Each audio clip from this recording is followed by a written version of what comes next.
Atibatike zvechopu chopu. Pandamunga makusensendi panapa chinje ndatanga kuita kutaura nyaya ya former finance minister Mr. Tendai Biti na uyo Morgan Ncube wavakasungwa naye kunzvimbo kunonzi kwaMutare kuZimbabwe. Nyaya iyi muri yeZimbabwe ndatombozvitaura nezvazvo ndikatoti ukaona strategy yavada kushandisira Tendai Biti iyi atori ma1 iwaya avari kuda kuningirira. But now ndikutambira news dziri kundishoka. I'm in a panic mode honestly. Inini pachangu onini because ukaona kuti chinjo unongo wambotaura ubvoto unotanga unongochiziva tsoro dzacho mezi dzacho maitiro hadzo.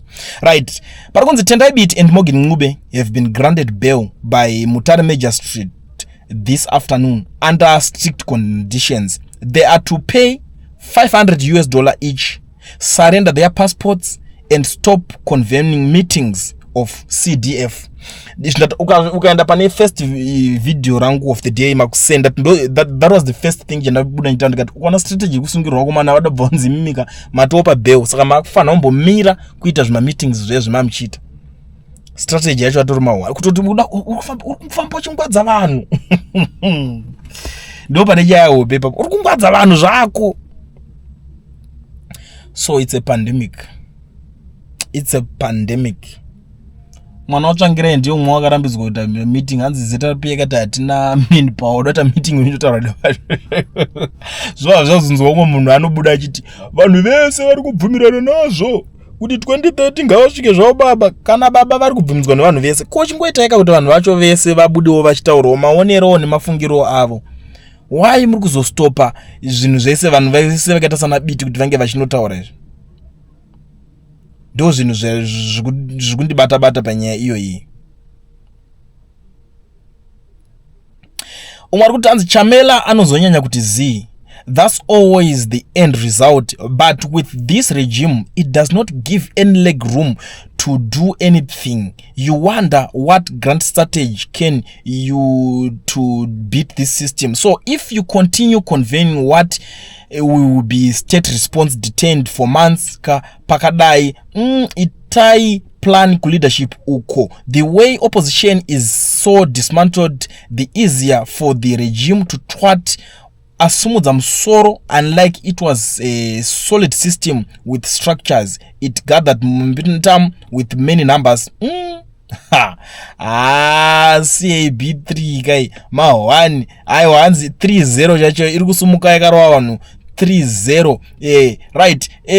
Vamwe vari kutaurawo zvakawanda, vamwe vari kuti this is pure madness. Vamwe vari kutaura kuti zvoni people should have flooded the court. Avana maZimbabweans avana kutomboenda court kwacho zvavo kwatonoitwa vanhu shoma shoma.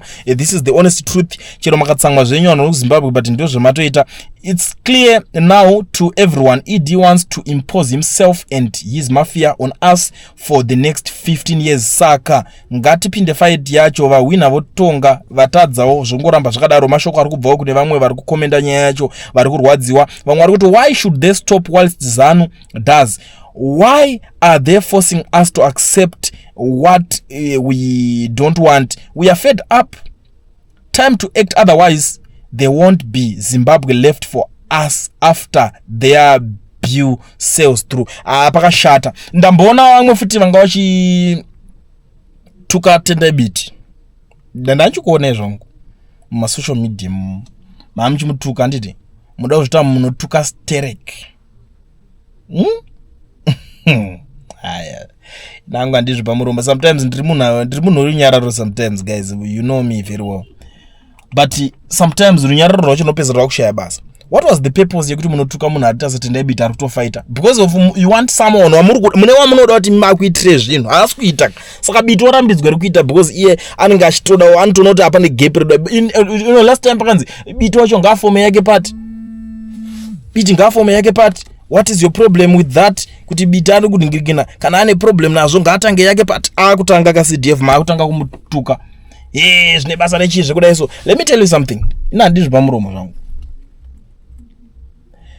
Munhu wamunetsa naye is a millionaire. Mari atori nayo atotodya achitoguta paDen Park. Ari kutambura nekushupika ndiwe iwewe. munhu ari kufa nenzara acharara nenzara achanetsikana zvakanyanya ndi do you think kuti vakomana ava vakachero pakanzi raamendwa bhiu racho raenda anongoramba angori lawyer by profession, anongoramba achitowana maclients ake achingonomamirira zvaanga achingoita, anoramba achitongorana kana angana ane madhiri ake tumabusiness tunomupa mari, arongoramba achikontinya capital anayo kudhara, maconnections, everything anazvo.